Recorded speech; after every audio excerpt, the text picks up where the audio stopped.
صحیح بخاری حدیث نمبر 261۔ حضرت عائشہ رضی اللہ تعالی عنہا نے فرمایا کہ میں اور نبی کریم صلی اللہ علیہ وسلم ایک برتن میں اس طرح غسل کرتے تھے کہ ہمارے ہاتھ باری باری اس میں پڑتے تھے۔ صحیح بخاری حدیث نمبر 262۔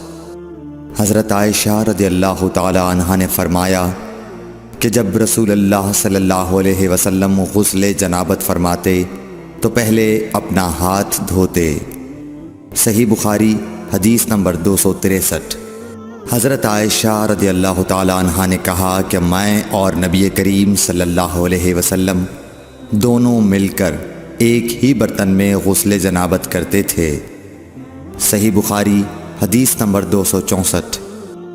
نبی کریم صلی اللہ علیہ وسلم اور آپ کی کوئی زوجہ مطہرہ ایک برتن میں غسل کرتے تھے۔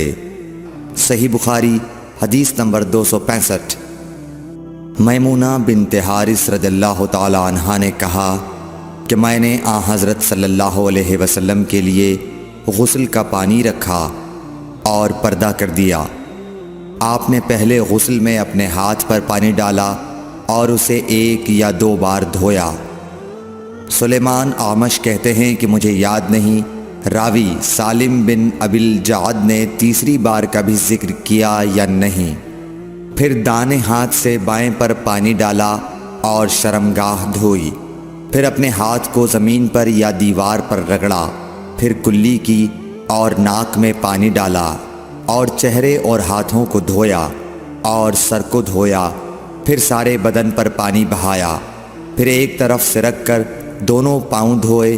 بعد میں نے ایک کپڑا دیا تو آپ نے اپنے ہاتھ سے اشارہ کیا اس طرح کہ اسے ہٹاؤ، اور آپ نے اس کپڑے کا ارادہ نہیں فرمایا۔